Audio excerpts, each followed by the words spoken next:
건강증진 관련 이론에 관련해서 다룰 예정인데요. 우리 교재에는 이제 370쪽부터 이제 내용이 기술이 되어져 있어요. 보시면 자, 5가지 이론이 제시됩니다. 이 중에서도 이제 꼭 자세하게 여러분들이 다뤄야 될 모형은 건강신념 모형과 팬더의 건강증진 모형, 프리시드, 프로시드 모형이 되겠습니다. 자, 그래서 그 나머지 이제 합리적 계획된 행위 이론과 범이론은 중요한 거 위주로 좀 설명을 하면서 수업을 진행하도록 할게요. 자, 첫 번째 건강신념 모형부터 조금 들어갑시다. 자, 여러분들이 공부를 할 때 이론 관련된 내용이 나오면 왜 자꾸 어렵다라고만 생각을 하게 될까요? 이제 제가 봤을 때는 내용이 어렵지 않아도 조금 생소하면 그냥 어렵다라고 생각하시는 것 같더라고요. 자, 그래서 여러분들한테 좀 팁을 알려드리려고 해요. 자, 생소하다. 누구를 이제 만났는데 처음 만났어. 그럼 당연히 생소할 수밖에 없죠. 자, 그럼 이렇게 생소할 때는 어떻게 하면은 좋을까요? 맞아요. 일단 많이 보는 게 좋아요. 그럼 덜 어색하니까요. 그리고는 뭘 하면 좋을까요? 이름을 불러주죠. 이름을 불러주고 관심을 가져주면 그 생소함이 좀 많이 줄어들게 돼요. 자, 그래서 이론 공부 관련해서는 여러분들 이 강의 PPT 요약본도 보시긴 보시지만 내용 자체에 이해하시는 부분이 강의를 아무리 열심히 들어도 좀 어려움이 있을 수 있어요. 자, 그러면 교재 내용을 펼치셔서 반드시 한번 정독하시면 참 좋겠다라는 부분을 제가 말씀드립니다. 자, 이제 첫 번째 이름을 불러봅시다. 자, 처음 만난 건강신념 모형 이름을 불러볼게요. 신념 모형아, 건강신념 모형아 이렇게 부르면서 좀 친하게 좀 지내보고요. 자, 이 슬라이드에서 이제 중요하다고 이제 생각되어지는 부분을 붉게 지금 칠해놨어요. 한번 보시면 개인의 지각, 개인의 인지가 중요하다라는 내용이 지금 제시가 됩니다. 이 지각이라는 단어는 인식 그리고 판단을 합쳐서 우리가 지각이라는 단어를 쓰거든요.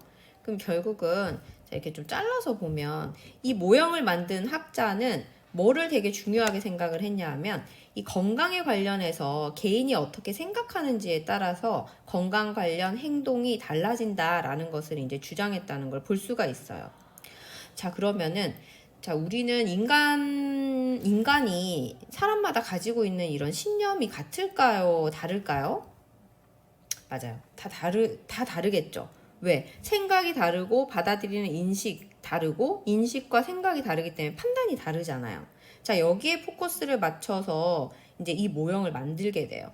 자, 그런데 이런 생각하고 인식하고 판단하는 이런 지각, 신념들은 개인의 내부에 있어요? 외부에 있어요? 맞아요. 내부에 있죠.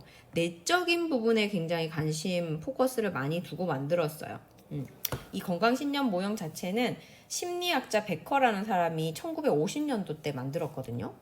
그래서 그 부분을 좀 이렇게 보시면 되겠죠. 자, 결과적으로 궁극적인 목표는 사람들이 질병 예방 행위를 할 가능성을 높이는 것을 궁극적 목표로 잡았어요. 자, 혜택과 장애, 그리고 위협 정도가 어느 정도 있는지에 따라서 건강 관련된 행위를 하더라라는 것을 이제 좀 제시를 했거든요. 자, 그런데 얘가 1950년대쯤에 만들어졌다라고 했잖아요. 그러면 건강 증진에 대한 개념 자체가 1974년도 라론드 보고서에서 발표가 됐었었죠. 그러니까 그 이전에 만들어진 거니까 당연히 어디에 초점이 맞춰져 있을까요? 질병 예방, 질병 치료에 초점이 맞춰져 있었겠죠. 그래서 따라서 건강신념 모형은 무엇을 설명하는데 굉장히 적합하다. 질병과 관련된 행위를 설명하는데 적합하다라는 부분을 우리가 좀 정리해 볼 수 있겠습니다. 자, 어떻게 생겼는지 모형을 조금 살펴보도록 할게요. 자, 어떤가요? 복잡한가요? 어려워 보이나요? 처음 접했기 때문에 또 복잡해요 이렇게 말할 수 있는데 굉장히 심플하게 잘 만들어진 모형 중에 하나예요. 자, 일단 이 신념에서 특히나 지각이 중요하다라고 학자가 주요 과정을 제시를 했잖아요. 그러면 그 부분이 있는지를 한번 찾아보면 되겠네요. 자, 여기 있네요. 개인의 지각. 그러면서 개인의 지각 중에서 특히나 지각된 민감성, 심각성을 좀 꼽고 있습니다. 그리고 또 지각자가 들어가 있는 건 다 중요하니까 우리가 주요어를 좀 알 필요가 있죠. 지각된 위협. 또 어디 있나요? 지각된 유익성. 또 뭐 있나요? 지각된 장애. 자, 이 5가지에 대해서는 반드시 여러분들이 주요 개념에 대해서 좀 이해하고 설명하실 수 있어야 됩니다. 그래서 그 부분을 좀 꼼꼼하게 좀 공부를 하셔야 될 것 같아요. 자, 개인의 지각 어떻게 하는지에 대한 부분이에요. 이 보라색으로 되어져 있는 세 파트를 좀 볼게요. 개인의 지각은 매개 요인, 영향 요인, 연결 요인, 연결한다라고 보시면 돼요. 자, 이렇게 하게 되면 행위 가능성이 있다라는 부분으로 세 개의 파트로 나눠서 지금 제시를 하고 있어요. 그래서 내용 밑에 걸 보지 않은 상황에서는 굉장히 심플하죠. 개인이 어떻게 생각하고 판단하는지에 따라서 개인에게 영향을 주는 영향 요인에 가중되거나 또는 마이너스 된 상태가 뭐를 만들어낸다? 행위가 변화될 수 있는지, 행위 변화가 낮은지 높은지에 대한 가능성이 제시되고 있다라는 부분이니까요. 자, 하나씩 조금 보겠습니다. 가장 중요하다라고 제시하고 있는 2가지 개념을 먼저 볼게요. 자, 지각된 민감성인데요. 자, 민감성은 다른 말로 감수성이라는 단어로도 우리가 씁니다. 자, 근데 얘는 무엇이냐? 지금 현재 상황과 맞물려서 좀 말씀을 드리면 코로나19 상황이에요. 자, 지각된 민감성이 높은 친구들은 코로나19 상황에 조사를 해봤더니 연애도 안 합니다. 연애도 안 해요. 왜? 내가 소개팅을 안 받거든요. 왜 안 받느냐 했더니 뭐 지금 만나는 그 소개팅 남이 방역 수칙을 잘 지키는지 그리고는 그 사람이 위험한 지역을 다녀왔는지 안 다녀왔는지 어떻게 알고 제가 소개팅을 나가나요? 막 이렇게 얘기해요. 그리고 이 친구는 친한 친구들이 밖에서 우리 맛있는 거 먹으면서 모임하자고 얘기하면 안 나가요. 아니 지금 이런 시국에 밖에 나가서 외식한다고? 그건 안 되지 이렇게 생각을 해요. 그러니까 즉, 자, 코로나19가 굉장히 지금 감염성 높은 감염성 질환이 지금 출현해가지고 발병되고 있을 때 조심하지 않으면 나도 걸릴 수 있어 라는 그런 생각을 가진다는 거예요. 이런 생각 자체가 높으면 높을수록 그걸 뭐라고 얘기한다? 민감성이 높다, 감수성이 높다라고 제시를 하는 거예요. 그래서 이런 거를 그냥 민감하다. 그래서 질병에 민감하다. 질병에 걸릴 위험에 대한 주관적인 인식이다. 이렇게 좀 정리를 해볼 수 있어요. 그런데 또 굉장히 상반되게 어떤 사람들은 또 이렇게 얘기합니다. 에이, 나는 독감 엄청 유행할 때 독감 예방주사 안 맞았어도 한 번도 안 걸렸어. 막 이런 얘기 해요. 그러면서 막 이제 나는 안 걸릴 거야. 에이, 나는 안 걸려. 이러면서 막 하는 친구가 있어요. 자, 이 사람 같은 경우에는 이런 질병에 걸릴 위험에 대한 주관적 인식 자체가 굉장히 낮아요. 그러니까 즉 지각된 민감성이 낮다라는 소리죠.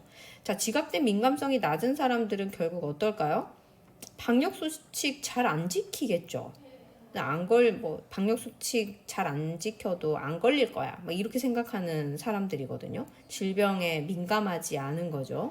자, 이런 지각된 민감성이 이제 낮은 사람들은 행위 변화 가능성 자체, 마지막에 행위 변화 가능성 자체가 또 낮아요. 그래서 이렇게 지각된 민감성을 좀 정리를 해볼 수가 있고요. 자, 이제 지각된 심각성을 좀 정리해 보겠습니다. 똑같은 사람 이제 A와 B한테 이제 물었어요. 코로나19 걸리면 어떨 것 같아? 라고 물었거든요. 그러니까 물었더니 A라는 사람은 뭐라고 얘기하냐면 질병 치료하지 않고 그냥 두면은 엄청 심각할 거야. 길에서도 죽던데 호흡기 질환이잖아. 갑자기 호흡부전으로 사망할 수 있어. 라고 생각을 해요. 자, 굉장히 이 지각된 심각성이 높은 사람인죠. 질병을 치료하지 않고 방치했던 그 결과가 얼마나 심각한지를 지각하는 개념을 심각성이라고 하거든요. 그런데 또 상반되게 어떤 사람 뭐라고 얘기하냐면요.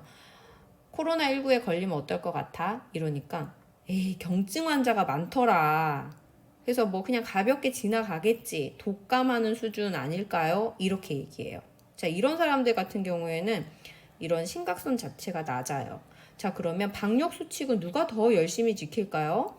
맞아요. 걸렸을 때 호흡부전, 진짜 길에서도 죽는다던데, 집중치료실이랑 격리병상 없어서 자가격리하고 있다 그냥 집에서도 죽는다던데, 이렇게 생각하는 이제 사람들이 방역 수칙도 잘 지키는 거예요. 이런 행위 변화 가능성이 높습니다. 그래서 이렇게 좀 정리를 해볼 수가 있어요.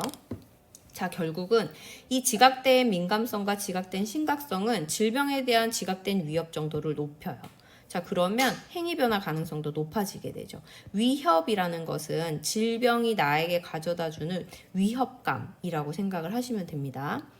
자, 이제 지각된 유익성을 보도록 할게요. 이건 뭐냐 하면 어떤 행위를 했었을 때 나에게 이익이 있다라고 이제 생각하는 부분이에요. 이익이 많으면 많을수록 뭘 많이 할까요? 행위 변화 가능성이 높겠죠. 자, 이제 지각된 장애성 마지막 개념을 한번 보도록 할게요. 자, 이거 무슨 말이냐 하면 장애성 옆에다가 방해물이라고 좀 적어볼까요? 자, A라는 사람이랑 B라는 사람이 대사증후군을 진단받아요. 그래서 A와 B의 운동이 너무 부족하다. 그래서 자전거를 좀 타세요. 자, 자전거를 좀 타세요 라고 얘기를 했더니 이 지각된 장애성이 이제 높은 사람이고 B라는 사람은 낮은 사람인데 이 높은 사람은 지각된 장애성이 높은 사람은 자전거 좀 타세요 라고 했더니 이 사람이 뭐라고 얘기를 하냐면 집에 자전거 없어요. 자전거 사는데 너무 비싸요. 그리고 자전거를 산다 하더라도 바로 탈 수 없어요. 한 10분 정도 걸어가지고 타야 되는데 어떻게 10분을 걸어가요? 이렇게 얘기를 합니다. 그러니까 즉 자전거를 타세요 했더니 자전거를 사야 되는 그런 비용, 자전거를 타러 갈 때까지의 그 공원과의 접근성 이런 부분들이 낮다고 생각을 하면서 이 장애가 많네 라고 생각한다라는 거예요. 그러니까 이 방해물이 많다라고 생각하는 게 이 장애성이 높은 거거든요. 그런데 반면 B라는 사람은 뭐라고 생각하냐면 그래, 자전거를 사는 게 내가 나중에 병에 걸려가지고 뭐 검사하고 치료하고 하는 돈보다 훨씬 싸지 뭐. 그래, 자전거를 사자. 괜찮네. 이렇게 생각하고. 그리고 이제 공원 가려고 했더니 10분 걸어가서 타야 된다라는 그 조건이 똑같아요. 그랬는데도 이런 장애성이 낮은 사람은 뭐라고 생각하냐면 걸어가서 자전거를 타면 효과가 더 좋잖아? 라고 생각을 한다라는 거예요. 똑같은 상황인데도 이런 지각된 장애성이 높으냐 낮으냐에 따라서 이런 이제 놀라운 인식 차이를 보이더라. 이 놀라운 인식 차이는 결국 뭐와 연결이 된다? 행위 변화 가능성에 이제 굉장히 영향을 많이 미치더라 하는 것이 이 건강 신념 모형의 핵심입니다. 그래서 이 부분을 여러분들이 좀 기억을 하시면 좋겠어요. 자, 중요 부분 다시 하이라이트 치면 지각된 민감성, 심각성, 질병에 대한 위협, 그리고 지각된 유익성과 지각된 장애, 얘는 행위 변화 가능성과 영향 미친다라는 걸로 정리를 해볼 수 있어요. 자, 나머지는 매개, 영향 요인이에요. 그래서 여기 보면은 얘는 개인적인 측면입니다. 얘는 사회적인 측면이에요. 그래서 개인적인 측면으로 이런 연령, 성, 민족, 내가 어느 민족, 성격 어떤지, 질병에 대한 지식이 어떤지, 내가 갖추고 있는 나의 요인은 무엇인지에 따라서 얘가 직접적으로 개인의 지각에도 영향을 주고 그리고 질병에 걸릴 지각된 위협에도 영향을 준다라는 거. 자, 사회적 측면에서는 행동의 계기 부분이 있는데요. 이제 병원에 갔더니 의료진이 이야기해요. 당신 지금 대사증후군인데 이렇게 대사증후군 계속 유지하다 보면 심혈관계 질환 발생률이 무려 6배나 높아요. 라고 얘기를 했어요. 자, 그러면 대사증후군 관리를 위해서 식이와 운동요법 해야 된다라고 이제 생각을 하게 되죠. 걸리면 안 돼. 굉장히 위협적이야. 이런 생각을 하면서 그죠? 행위 변화 가능성을 보입니다. 그래서 이 부분 같이 좀 설명을 드렸어요. 자, 제가 이렇게 설명드린 내용들은 주요 개념의 글밥으로 제가 정리를 해놨습니다. 그래서 교재 내용이랑 정리된 이 PPT 내용을 같이 보시면서 충분히 혼자 학습이 가능하세요. 그래서 설명 내용을 잘 들으시고 나머지 내용들 이렇게 보시면서 각자 정리하시면 됩니다. 앞쪽에서 설명 다 드렸던 부분입니다. 자, 이제 두 번째, 합리적 계획된 행위 이론을 좀 볼게요. 자, 첫 번째로 제시되고 있는 건 합리적 행위 이론이에요. 자, 행위 이론이다. 그러면 어떤 행동과 관련된 이론이다. 라는 걸 좀 볼 수 있고, 피시벤과 아젠이 1975년도에 만들었습니다. 자, 이 이론에 대해서 공부하기 전에는 이제 어떤 의문점이 좀 드냐 하면요. 그래, 행위긴 행위인데, 합리적 행위는 또 뭐야? 이렇게 좀 생각해 볼 수 있죠. 그럼 우리는 이 학자들이 제시하고 있는 합리적 행위를 뭐라고 설명해 놨는지를 찾으면 되는 것 같아요. 이게 핵심 포인트지 않을까요? 자, 이론의 가정 부분이 이렇게 좀 적혀 있는데 이 부분은 여러분들 읽어보세요. 저는 모형을 통해서 설명을 하도록 할게요. 자, 합리적 행위 이론은 이렇게 제시가 되어져 있네요. 행위는 그냥 나타나는 게 아니고 행위 의도에 의해서 나타난다 라는 거예요. 자, 행위 의도에 의해서 나타나는 이 행위를 뭐라고 한다? 합리적 행위라고 정리를 했다라는 거예요. 학자가. 굉장히 간단하죠. 그런데 특히나 이 행위 의도에는 자, 첫 번째 개인적 요소로 행위에 대한 태도, 두 번째 사회적 요소로 주관적 사회적 규범이 영향을 미치고 있더라라는 부분이 설명되고 있습니다. 자, 행위 의도에 의해서 만들어진 이 행위는 자발적이고 의지 통제가 가능하다라는 부분을 설명하고 있어요. 하지만 모형에는 이제 기술이 따로 되고 있지는 않습니다. 그러니까 이게 무슨 말이냐 하면 이제 A라는 사람이랑 B라는 사람이 앉아서 서로 대화를 하고 있어요. 대화를 막 하고 있었는데 어느 순간 B라는 사람이 의기소침해지고 A라는 사람이 갑자기 서서 광분하면서 물건을 집어 던지고 나갔어요. 자, 그러면 이 합리적 행위 이론에서는 어떻게 보냐 하면 이 사람이 물건을 집어 던지고 나가는 행위가 발생이 됐죠. 근데 그냥 물건을 집어 던지고 싶어서 물건을 집어 던지고 나가고 싶어서 나갔다라는 게 아닌 거예요. 뭐냐 하면 이 B라는 사람이 뭔가 잘못해서 이 잘못에 대한 실망감과 분노 표출, 자, 이 행위 의도가 뭘 만들어냈다는 거죠? 물건을 집어 던지고 나가는 행위를 만들었다라는 관점에서 보는 게 합리적 행위 이론이라는 거예요. 그래서 이 부분을 좀 기억을 하시면 되겠네요. 자, 이제 계획된 행위 이론을 볼 겁니다. 계획된 행위 이론은 아젠이라는 학자예요. 그래서 앞쪽에 합리적 행위 이론을 같이 만들었었죠. 그런데 1985년도에 아젠이라는 학자가 합리적 행위 이론을 조금 더 발전시켜요. 이 합리적 행위 이론을 좀 발전시킵니다. 왜 발전시키냐 하면 요건 한번 읽어보시고 이제 확장됐다라고 되어져 있죠. 이게 무슨 말이냐 하면 원래 요렇게까지가 합리적 행위 이론이었잖아요. 의도가 행동을 만드는데 개인적 측면과 사회적 측면에 영향을 준다. 얘가 이제 합리적 행위 이론이었거든요.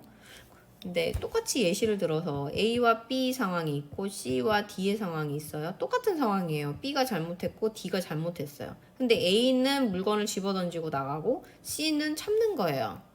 상황이 다르죠. 이 개인마다 다 다른 거예요. 왜 그렇지? 라고 봤더니 인간은 뭘 하니까 인지된 행동 통제라는 걸 가진다라는 거예요. 그래서 이제 그냥 분노 표출이나 이런 부분을 물건 던지고 나가는 걸로 했던 A와 그리고 아무것도 하지 않고 참는 C가 있을 수 있다는 거죠. 어떻게 인지하고 행동을 통제하느냐가 이런 의도를 만들고 행위를 하더라라는 것으로 이 지금 개념을 추가했어요. 추가. 자, 그래서 이제 합리적 행위 이론에서 계획된 행위 이론으로는 이제 두 개는 공부할 때 합리적 행위 이론은 뭐다? 의도가 행동을 만든다. 이 부분 기억하시면 되겠고, 계획된 행위 이론은 합리적 행위 이론을 발전시켰는데 추가된 부분만 기억을 하시면 되잖아요. 그죠? 추가된 부분은 인지된 행동 통제라는 부분이 추가됐다라는 부분으로 좀 정리를 해볼 수 있겠습니다. 그래서 이 부분은 여러분이 읽어서 충분히 학습하실 수 있어요. 제가 이제 설명드렸던 부분이기 때문에 그대로 넘어가도록 할게요. 자, 이제 세 번째, 팬더의 건강증진 모형인데 이 팬더의 건강증진 모형은 굉장히 중요하다라고 말씀을 드렸던 부분이에요. 그래서 조금 보도록 할게요. 자, 건강증진 모형이니까 생각할 수 있어야 되죠. 건강증진 개념 자체가 1974년도에 처음으로 도입이 됐었으니까 얘는 무조건 몇 년도 이상에 만들어진 모형일까요? 어쨌든 1974년도 이후에 만들어진 모형이겠구나 라는 것을 좀 생각해 볼 수 있어야 돼요. 그렇습니다. 이 모형은 1987년도에 개발이 됐어요. 96년까지 3차 개정을 했고요. 이 모형도 굉장히 잘 만들어진 모형 중에 하나고 많이 사용되고 있습니다. 자, 이 모형은 팬더가 어떻게 만들었냐 하면 반두라의 사회인지 이론 플러스 건강신념 모델에서 기반으로 도출해서 만들었어요. 자, 그러면 건강 증진 모형 자체가 신념 모델을 참고를 했기 때문에 참고했던 내용은 건강 신념 모형과 건강 증진 모형의 뭐가 될까요? 공통점이 되겠죠. 그리고 반두라의 사회 인지 이론은 건강 신념 모형에 적용이 안 됐었잖아요. 자, 그러니까 이 건강 증진 모형과 건강 신념 모형의 이 반두라의 사회 인지 이론 부분은 뭐가 될까요? 차이점이 됩니다. 그래서 이 부분을 좀 잘 기억을 해야 돼요. 자, 그러면 항상 공통점을 물어볼까요? 차이점을 물어볼까요? 차이점을 더 많이 물어보죠. 건강 신념 모형과 건강 증진 모형의 차이점은 무엇일까? 자, 특히나 팬더의 건강 증진 모형에서는 반두라의 사회 인지 이론 중에서 자아 효능감이라는 부분을 삽입했어요. 이 개념을 가져와서 썼거든요. 이 자아 효능감이라는 것은 뭐냐 하면 나는 할 수 있다. 나는 신념이에요. 나는 잘할 수 있어. 나는 할 수 있다. 라는 이런 효능감을 가져왔거든요. 자, 그래서 이 부분이 건강 신념과 건강 증진 부분에서의 가장 큰 차이점입니다. 그래서 꼭 기억을 해 놓으세요. 자, 그리고 건강 신념 모델에서는 어떤 부분이 공통점으로 제시되고 있는지를 모형에서 좀 찾아볼 수 있어요. 자, 좀 넘어가서 모형 부분을 좀 보고 내용을 돌아와서 설명할게요. 자, 모형은 이렇게 생겼어요. 건강 신념 모형보다는 조금 복잡하다라는 생각이 드는데 좀 유사한 게 더 많아요. 공통점부터 좀 찾아봅시다. 일단 세 파트로 나눠서 진행된다는 게 공통점이에요. 자, 그리고 또 뭐가 이제 공통점일까요? 건강 신념 모형에서의 핵심은 지각이라는 단어였거든요. 자, 지각의 단어를 쓰고 있는 5가지 요소가 있었어요. 민감성과 그리고 심각성, 위협감, 그리고 지각된 유익성, 이익입니다. 그리고 장애라는 5가지였거든요. 그럼 이 핵심들이 들어가 있는지를 보면 되겠죠. 이 핵심이 들어가 있는 부분이 건강 신념 모형과 증진 모형의 공통점일 거니까요. 자, 봅시다. 여기 있네요. 지각된 이익 부분 나오고요. 지각된 장애 부분 나오죠. 그러네요. 이 부분이 이제 공통 부분이다라고 보시면 돼요. 자, 그리고 차이점은 뭐라고 했나요? 반두라의 자기 효능감을 가져왔다고 했죠. 차이점. 자, 그러면 자기 효능을 찾으시면 되겠네요. 어디 적혀 있나요? 지각된 자기 효능. 자, 이 부분이 차이점이에요. 자, 그런데 지금 어떻게 표기를 해놨냐 하면 이렇게 이 부분이 되게 중요하다 이렇게 표시를 해놨거든요. 그 이유가 뭐냐 하면 이 지각된 자기 효능에 영향을 주고 있는 것과 지각된 자기 효능이 뭐에 영향을 주고 있는지를 설명하고 있는 이 부분이 이 건강 증진 모형의 핵심이기 때문이에요. 자, 이 부분에 대해서 좀 설명을 하도록 하겠습니다. 자, 행동과 관련된 감정이 지각된 자기 효능에 영향을 준다라고 이야기를 했는데요. 이게 무슨 말이냐면 이제 A라는 사람이 있어요. 이 사람이 이제 운동을 예로 들어볼게요. 수영을 배우기 시작했어요. 근데 수영을 배웠더니 다른 사람들보다 수영에 대해서 학습하는 정도가 굉장히 빨랐어요. 그리고 이제 초보자들이 나가는 그런 수영 경기 대회를 나갔는데 이제 좋은 이제 입선 결과를 가져온 거예요. 그래서 이제 성공리로 마무리가 됐습니다. 이 사람이 여름에 마라톤을 이제 나가야 돼요. 마라톤 이제 나갔더니 또 이제 좋은 결과를 보인 거예요. 실패하지 않고 끝까지 해서 입선을 또 했어요. 자, 이 사람이 겨울에 이제 스케이트를 배우려고 해요. 자, 이때 이 A라는 사람은 스케이트를 탈 때 어떤 생각을 하냐면 나 스케이트 잘 탈 수 있어. 왜냐하면 나는 수영도 잘했고 마라톤도 잘 성공리에 마쳤기 때문에 스케이트도 잘 배우고 스케이트 대회 나가서도 내가 입선할 수 있을 거야 라고 생각을 한다는 거예요. 그러니까 즉 행동과 관련된 그 감정이 긍정적일수록 뭐를 높였나요? 지각된 자기 효능을 높였어요. 자, 이 지각된 자기 효능을 높였더니 어떤 부분이 감소됐냐 하면 행동에 지각된 장애 부분이 감소가 됩니다. 그래서 이 지각된 장애 부분은 우리가 방해물이라고 얘기했잖아요. 방해물. 자, 그래서 봤더니 원래는 그 앞쪽에서 예시를 들었던 자전거 부분이에요. 그래서 자기 효능감을 높였더니 A라는 사람이 부정적인 사람이었잖아요. 10분 걸어가기 싫어, 자전거 비싸, 막 이렇게 했던 사람인데 그 사람한테 이제 긍정적인 행동, 감정, 이렇게 성취 욕구들을 이제 좀 해주고 그러면서 자기 효능을 높였더니 그런 생각들이 바뀌어지더라라는 것을 이 학자가 제시를 한 건 거예요. 어떻게 바뀌어졌죠? 아, 그래. 질병에 걸렸을 때보다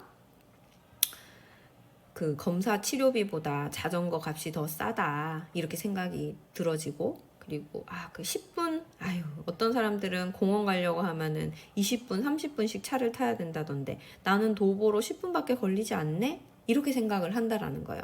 방해물로 여겨졌었던 거를 방해물이 아니다라고 인식하게끔 자기 효능감이 만들어준다라는 거죠. 자, 그래서 이런 부분들이 결국은 뭐에 영향을 미친다? 건강증진 행위에 영향을 미치더라 라고 이제 주장하는 것이 건강증진 모형의 핵심이에요. 자, 나머지 부분들은 여러분들이 다 읽어서 이제 책에 나오는 부분들을 읽어서 다 이제 내용을 숙지하시는데 큰 어려움이 없어요. 그런데 이 부분은 이제 조금 처음 나왔기 때문에 설명을 합니다. 자, 이전에 관련된 행위 부분, 개인적인 요소, 상호 역량, 상황적 상태, 그리고 감정도 긍정적으로 만들고 자기 효능감도 높이고 지각된 장애도 낮추고 그리고 이익이 많다라는 것을 인식을 했어요. 그래서 똑같은 상황에 A와 B가 행동 계획을 수립합니다. 그런데 A는 건강증진 행위를 6개월 이상 하고 B는 6개월 이내로 하고 있는 걸 발견한 거예요. 자, 여기 보시면 화살표에 이렇게 적혀요. 모형에서는 화살표가 참 중요한데, 자, 마지막에 이 박스가 이렇게 지금 화살표로 그려지고 있거든요. 이 부분의 차이가 있다라는 걸 본 거예요. 건강증진 행위에 직접 영향 주고 있는 거. 뭐냐 하면 A하고 6개월 이상 하고 있는 A는 높은 조절력을 갖고 있는 거예요. 뭐가 발생했을 때? 갈등이 발생했을 때. 그리고 B 같은 경우에는 낮은 조절력을 가지고 있었던 거예요. 문제가 발생하니까 포기해버린다는 거예요. 자, 낮은 조절력. 그래서 이 부분 조절력 부분입니다. 근데 이 갈등적 요구와 이런 부분들은 선호성에 굉장히 영향을 많이 받아요. 이제 운동요법을 적용을 하는데 수영을 한다. 그런데 태어날 때부터 수영을 싫어하는 사람들이 있거든요. 그럼 이 사람들은 6개월 이상 하는 데까지 갈등 요소가 발생을 하게 되면 유지하는 데 굉장히 어려움이 따르죠. 그래서 이런 부분들이 영향을 미치더라 하는 것들 좀 기억을 하면 좋겠어요. 우리가 질환을 6개월 이상 넘어가면 만성질환이라고 하는 것처럼 우리가 건강행위도 6개월을 기준으로 합니다. 그래서 6개월 이상을 하게 되면은 유지를 하고 있다라고 하고 6개월 이내는 그냥 행동하고 있다라고 우리가 설명을 하거든요. 그래서 이 부분도 여러분들 같이 좀 정리하시면 좋겠네요.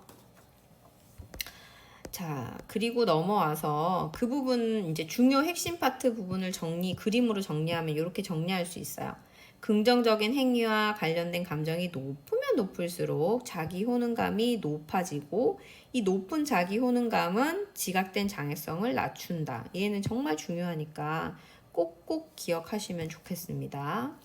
그래서 이제 건강 신념 모형과 증진 모형을 구분을 할 때 일단 두 개 다 지각이라는 부분을 강조를 했기 때문에 일단 모형이 딱 제시가 되면은 지각이 있는지 찾아요. 찾았더니 있어요. 그런데 차이점은 효능이거든요. 자기 효능. 그래서 여기 봤더니 효능이라는 부분이 없어. 그러면 신념 모형인 거예요. 있다. 그러면 증진 모형인 거죠. 그래서 여기에 대한 부분도 기억을 하시면 좋겠네요. 자, 중요한 부분들을 이렇게 체크해 놨습니다. 기억을 합니다. 지각된 자기 효능감. 그래서 이 부분은 스스로 읽고 여러분들 공부하세요. 제가 설명을 다 드렸어요. 자, 지각된 자기 효능감, 개인의 능력에 대한 판단, 할 수 있어 라는 거. 영향은 이런 행위와 관련된 감정에게 받고 지각된 장애감에 영향을 미친다는 거 꼭 기억을 하시고요. 이 부분은 중요하다 말씀드렸었고 이 부분도 한번 읽어보십니다. 자, 이어서 건강증진 관련 이론 남은 두 가지에 관련해서 강의 진행하도록 하겠습니다. 자, 이제 프리시드, 프로시드 모형이 나왔어요. 자, 프리시드, 프로시드 모형은 그린이라는 학자가 개발을 했다라고 말씀을 드렸었죠. 1980년대 때 이제 프리시드를 먼저 개발합니다. 이게 두 개가 지금 확장되어서 모형이 개발됐다라는 걸 좀 볼 수 있는데요. 자, 여기서 가장 이제 중요한 내용은 뭐냐 하면 진단이라는 단어예요. 진단. 자, 그래서 그린이라는 학자 자체가 이 프리시드 모형을 개발할 때 진단의 중요성을 좀 강조를 했어요. 그래서 1단계부터 4단계까지 제시되고 있는 부분에서 진단, 진단, 진단, 진단이라는 내용을 이제 이야기하고 있습니다. 자, 진단을 하게 되면 어떤 점이 좋을까요? 진단한다.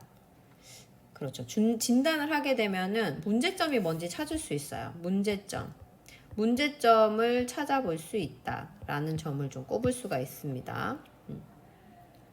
자, 문제점을 찾으면 그 문제점을 해결한다라는 의미에서 이제 굉장히 맞춤형으로 공중보건 프로그램을 제공을 해줄 수 있다라는 거 이제 설명을 할 수가 있고요. 이제 요구도 사정이나 이런 부분들을 해서 우선순위가 가장 높은 부분을 하는데 굉장히 지침이 된다라는 부분도 제시를 하고 있어요. 어떻게 생겼는지 조금 볼게요.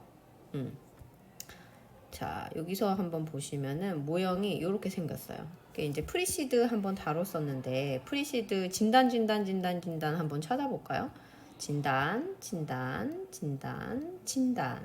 자, 그래서 여기가 1980년도에 개발했다라는 부분, 진단을 강조했다라는 거. 그래서 사회적 진단에서는 어떤 문제, 삶의 질을 사정을 했어요. 그래서 삶의 질 정도가 낮은지 높은지. 역학적 진단 파트에서는 역학이라는 단어 자체가 원인을 규명한다 이죠. 문제를 찾아요. 특히 건강 문제를 규명했습니다. 2단계에서. 자, 3단계의 교육 및 생태학적 진단은 소인적 요인, 강화 요인, 가능 요인을 한 번씩 다 짚어봤고요. 행정 정책 진단 및 진단에서는 어떤 환경과 조직적인 측면을 진단을 했었습니다. 그래서 이런 진단은 좀 많이 중요해서 건강 문제 규명은 프리시드, 프로시드 단계에서 몇 단계 이루어졌나요? 이러면 건강 문제 규명은 건강, 즉 역학적 진단 2단계구나 이렇게 좀 떠올리면서 문제를 푸실 수 있어야 된다는 부분이에요. 자, 그러면서 여기 소인성 강화 그리고 가능 요인에 대해서 조금 설명을 드리도록 할게요. 소인성 요인이다 라고 하는 부분은 개인적인 측면이 이제 포함되는 부분입니다. 그래서 이제 개인적인 신념이라든지 생각이라든지 이런 부분들이 다 포함이 되어지고요. 강화 요인은 다른 말로 이제 촉진 요인이라는 강화가 아니군요. 가능 요인이라고 하는 것은 촉진 요인이다라고도 같이 이제 단어를 쓰고 있는데요. 어떤 이제 그런 행동이나 이런 것들을 하게끔 만들어주는 요소들, 가능하게끔 하는 요인들이에요. 자, 여기에는 어떤 종류가 있냐 하면, 뭐, 비용도 많은 사람이 더 많이 할 수 있잖아요. 그러니까 이제 시간도 많은 사람이 더 할 수 있고, 그러면 이런 시간이나 이용하는 데 있어서의 편의성이나 법이나 질서, 접근성 이런 부분들이 전부 다 가능 촉진 요인으로 제시가 되고 있습니다. 자, 강화 요인은 상과 벌이다 라고 생각을 하시면 돼요. 상과 벌. 소인성 요인은 말씀드렸던 것처럼 개인적 측면을 좀 다루고 있어요. 개인의 초점을 맞춰서 개인의 생각과 신념, 가치관 이런 것들이 포함되어진다는 거. 자, 그래서 1단계부터 4단계까지는 진단 측면이고 중재 조정하는 것까지 해서 프리시드 모형으로 지금 제시가 되어지고 있습니다. 다시 넘어와서 프리시드는 1980년대 때 개발됐고 문제 찾는 것 초점을 맞췄다. 진단 포커스 기억을 하고요. 자, 프로시드 모형을 보면은 1991년도에 프리시드에 프로시드가 붙었어요. 프로시드 모형이 추가가 되면서 확대가 되거든요. 자, 여기서는 수행과 평가를 강조합니다. 앞쪽에서 진단 하면서 문제를 다 찾았잖아요. 자, 그러면 여기에 뭘 한다? 여기에 이제 수행과 평가를 이제 하면서 이제 진행을 하게 한다라는 부분이에요. 그래서 문제를 해결하기 위한 행동을 실시하고 그리고는 평가하는 단계가 프로시드 모형으로 제시가 되고 있어요. 자, 그런데 인터넷에 이제 검색을 하면 프리시드, 프로시드 모형이 9단계짜리도 돌아다니고 8단계짜리도 돌아다니거든요. 그런데 여기 보시면 최종판은 8단계 모형입니다. 2005년도에 중재 구성 단계를 이제 추가해서 8단계 모형으로 수정해서 제시를 하고 있어요. 그래서 최종은 8단계다라는 부분으로 이제 여러분들이 좀 정리를 하면 좋겠네요. 자, 우리 그린 학자님은 어떻게 생기셨을까? 인상 좋으신가요? 반짝반짝 지금 빛이 나고 있네요. 반짝반짝. 반짝반짝. 자, 인상 너무 좋으신데, 자, 이제 프리시드, 프로시드 이제 개념 좀 잡을 수 있어야 되죠.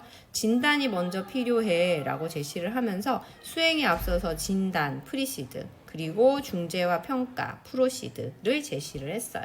그래서 이 부분을 좀 도식화 해놨습니다. 여러분들 이해를 도모하기 위해서 진단을 위한 단계고 계획, 수행, 평가를 하기 위한 단계다라는 거. 그래서 1980년도에 프리시드가 개발되고 91년도에 프로시드 단계를 적용해서 모형이 확장돼요. 9단계로. 자, 그런데 이게 다시 8단계로 2005년도에 수정됐습니다. 자, 단계를 보시면 이렇게 진행돼요. 그래서 여기 보시면 4단계의 정책 진단까지 이 부분이 프리시드가 되겠고 단계를 실행하고 평가하는 부분들이 프로시드 모형으로 제시를 하고 있습니다. 그래서 1단계는 사회적 진단이면서 삶의 질을 사정했고 2단계는 역학 단계여서 문제점을 규명했죠. 특히 건강 문제 규명했던 거. 3단계는 교육 및 행태학적 진단이어서 자, 소인 요인이라고 여기 보시면은 여기에 이렇게 적혀 있는데 이 소인 요인은 다른 말로 선행 요인이나 성향 요인이라고도 이제 단어를 바꿔서 사용할 수 있어요. 이거 다 같은 말입니다. 그래서 이거는 개인의 가치관이나 신념이나 지각하는 정도 이런 것들이 해당되고 가능 촉진 요인 같은 경우에는 가능하게끔 만들어주는 그런 비용, 시간, 법, 질서 이런 것들이 포함되고 강화 요인은 상과 벌로 설명을 할 수 있습니다. 그래서 이익되는 점 그리고 처벌과 규제 이런 것들이 강화 요인이 되겠죠. 자, 그래서 이 부분을 좀 기억하시고 자, 이 부분은 말씀드렸고 여기는 오타 났죠. 프로시드입니다. 그래서 오타 난 것 좀 고쳐주세요. 자, 앞쪽에 이제 프리시드 설명드렸고 프로시드 같은 경우에는 5단계 실행을 하고 과정평가하고 역량평가하고 성과평가예요. 자, 그러면 이 부분이 이렇게 다 연결되어 있다고 보시면 돼요. 결국은 어떤 모형을 그리고 있나요? 디귿자 모형입니다. 이렇게 진행이 되죠. 그래서 모형 막 너무 복잡하다 생각하시지 마시고 이 모형이 제시되면서 이거는 무슨 모형이고 학자는 누군가요? 라고 하면 디귿자 모형 딱 발견되면 아, 얘는 프리시드, 프로시드 모형이구나 이렇게 좀 볼 수 있어요. 자, 1단계에서 했던 사회적 진단은 삶의 질을 보는데요. 마지막에 쭉 삶의 질 평가는 어디서 일어나나요? 성과평가에서 합니다. 2단계는 역학적 진단에서 건강 문제를 찾았는데요. 결국은 쭉 중재를 다 해주고 역량평가 7단계에서 이 건강 문제가 해결됐는지를 평가를 해요. 자, 그리고 교육 및 생태학적 진단에서 소인 강화 가능 요인을 체크를 하면서 문제점을 도출하면서 발견된 문제에 대한 부분을 맞춤형으로 해결을 해주고 중재를 하고 실행하고 난 다음에 과정평가에서 이런 요인들에 도출됐던 문제점이 해결됐는지를 평가하는 과정평가 과정을 거치게 돼요. 그래서 이렇게 매칭하시면서 여러분들 공부하시면 좋겠습니다. 자, 이제 우리 마지막 이론이에요. 자, 범위론은 중요한 거 위주로만 우리 좀 보면 되는 이론이었죠. 그래서 지금 한번 보도록 할게요. 범위론이다 라고 하면은 옆에다가 변화 단계에 따른 간호중재 가능하다라는 게 핵심이에요. 자, 범위론 모형에서는 변화 단계를 5가지로 제시를 하고 있습니다. 이 5가지 단계에 맞춰서 단계별 중재를 할 수 있는 아주 이점을 가지고 있어요. 자, 범위론은 개인의 건강행위 변화의 원칙과 과정을 설명하는 통합 모형입니다. 특히 운동, 흡연, 비만, 고지방 식이 등과 같은 만성적인 건강행위 위험 요인에 대한 건강행위 변화를 설명할 수 있어요. 이 부분이 굉장히 강점 중에 하나로 꼽히는데요. 중요하다라고 말씀드렸던 변화 단계를 보시면 계획 전 단계, 계획 단계, 준비 단계라는 부분이 있고요. 행동으로 나타나는 단계가 2가지예요. 자, 행동 단계와 유지 단계인데 자, 행동 단계는 6개월 이내 행동이 6개월 이내로 진행되는 거고 유지 단계는 앞쪽에서 우리가 이제 봤던 것처럼 6개월 이상의 행동을 하고 있는 것을 유지 단계라고 봅니다. 그러면 여기 2가지 단계는 벌써 앞쪽에서 공부를 했기 때문에 아는 내용이고요. 이 3가지 단계에 대해서만 좀 살펴보면 되겠죠. 자, 범위론 모형은 이렇게 생겼어요. 이제 의사결정 균형, 자기 효능감, 변화 과정 이런 것들이 다 영향을 미쳐서 결국은 이런 변화 단계를 가지더라. 이 5가지의 단계가 이렇게 제시가 되고 있습니다. 그래서 이 행동 단계를 이 5가지로 제시를 하고 있는 각각에 대해서 설명하고 그 교육 전략을 세워볼 수 있다는 데 있어서 이 모형이 장점을 가져요. 자, 별표가 떠 있는 변화 단계 보도록 할게요. 일단 우리가 알고 있는 내용 먼저 봅시다. 우리가 알고 있는 내용 4단계 행동 단계는 1일에서 6개월 이내예요. 6개월 지속. 그런데 일정하게 지속되지는 않는다. 그런데 유지 단계라고 하는 것은 새로운 생활 습관이 몇 개월 이상 했는 경우 6개월 이상 지속된 경우를 우리가 유지 단계라고 이제 명명한다라고 공부를 했습니다. 자, 그러면 이제 새롭게 학습하게 될 1단계부터 3단계를 살펴보도록 할게요. 자, 1단계는 계획적 단계인데 무관심기예요. 자, 다른 말로 부인 단계, 부인 또는 거부 단계라고 좀 정리를 해볼 수가 있어요. 다음 6개월 안에 행위 변화를 시도하고 의도를 가지고 있지 않는 단계다. 그래서 여기는 너무 관심이 없기 때문에 교육 전략 자체를 어떻게 하나요? 교육과 홍보, 인식을 갖도록 이제 하는 그런 노력들이 이 1단계 교육 전략으로 포함이 되어져요.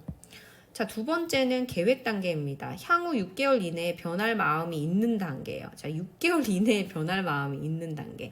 자가 평가를 하면서 구체적인 계획을 세울 수 있도록 긍정 부분을 좀 강조하는 교육 전략을 수립할 수 있어요. 자, 3단계는 준비 단계인데요. 1개월 이내에 행동 변화를 하겠다고 생각하는 단계예요. 자, 1개월 이내에 내가 한번 해봐야지 하기 때문에 굉장히 짧은 시간 안에 그런 건강 행동을 하려고 하는 지금 단계이잖아요. 그렇기 때문에 행동 변화의 기대치를 설정하고 지식과 기술을 함량할 수 있게끔 만들어주는 부분이 좀 중요한 교육 전략으로 가져갑니다. 자, 그래서 이런 변화 단계 5단계에 대해서 좀 명확하게 숙지하시면서 기억하시면 좋겠습니다. 이 부분이 핵심이에요.